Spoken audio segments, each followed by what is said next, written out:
बागेश्वर धाम पीठाधीश्वर धीरेन्द्र शास्त्री की खबर एक्सपर्ट से खास बातचीत। यमुना साफ और ब्रज में मांस मदिरा पर जल्द लगे रोक, नहीं तो तीसरी यात्रा का ब्रज की धरती से बड़ा संदेश, रामभद्राचार्य ने किया ऐलान। रविवार को बागेश्वर धाम पीठाधीश्वर पंडित धीरेन्द्र शास्त्री की भव्य पदयात्रा का समापन हुआ।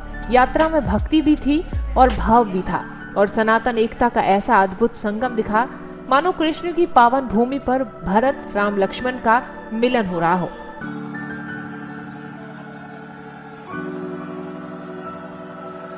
इस दौरान मैदान खचाखच भरा था, नारों की गूंज चारों तरफ थी।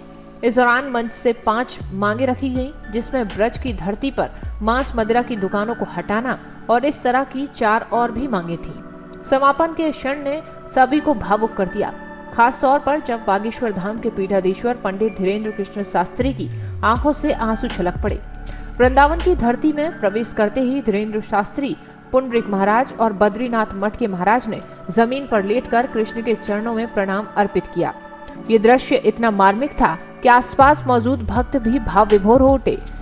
इसी दौरान पुंडरीक महाराज ने धीरेन्द्र शास्त्री को गले लगा लिया और ये क्षण पदयात्रा की सबसे भावुक तस्वीरों में दर्ज हो गया। मंच पर पहुंचकर धीरेन्द्र शास्त्री ने श्रद्धालुओं को संबोधित किया। भाषण के दौरान कई बार उनकी आंखें नम हुई। ब्रजवासियों के अपार प्रेम, भीड़ की आस्था और यात्रा की सफलता को देखकर उन्होंने लेटकर मंच से आभार जताया। इसके तुरंत बाद कथावाचक देवकी नंदन ठाकुर ने भी उन्हें गले लगा लिया और ये दृश्य माहौल को और भी आध्यात्मिक बना गया।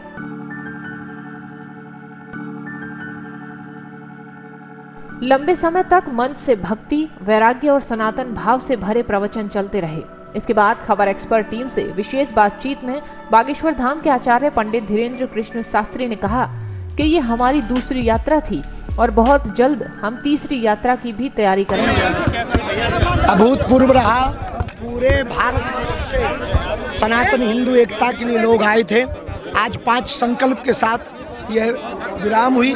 पूज्य बद्रीनाथ बाले महाराज जी, पूज्य महंत राजूदास जी, हमारे भैया श्री माधव तिवारी जी, पूज्य श्री देवकी नंदन ठाकुर जी, पूज्य श्री पुंडरीक गोस्वामी जी, पूज्य श्री आचार्य इंद्रेश उपाध्याय जी, पूज्य जगतगुरु भगवान हमारे तुलसी पीठाधीश्वर गुरुदेव भगवान, पूज्य श्री गीता मनीषी जी महाराज जी, ब्रज के सभी सेवायत गोसाई सब एक मंच पर थे, एक साथ थे, हाथ में हाथ था, संकल्प सनातन के साथ था और ब्रज को मांस मदिरा मुक्त बनाने का दृढ़ संकल्प आज लिया गया। और पूज्य श्री मृदुलकांत जी महाराज जी, पूरा ब्रज सेवा न्यास सबने मिलकर एक अभूतपूर्व संकल्प लिया, जिस कारण से आज जो है एक नवाचार हुआ, एक अभूतपूर्व हुआ कि हम सब हिंदुओं ने प्रण लिया कि पदयात्रा ये विश्राम हुई है, पर विचारों की यात्रा और गांव में एक माह में यात्रा निकाली जाएगी, सनातन हिंदू एकता पदयात्रा। तीसरी यात्रा का संदेश दिया है, उस यात्रा को बहुत ही जल्दी उसकी जगह और सन की घोषणा होगी।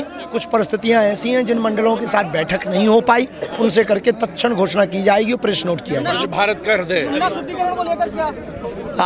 यमुना के पास में रहने वाले सभी निवासियों को संकल्प दिलवाया है और हनुमान चालीसा का पाठ भी हुआ है और कालांतर में भगवान ने चाहा तो ये क्रांति यमुना मैया को निर्मल करेगी।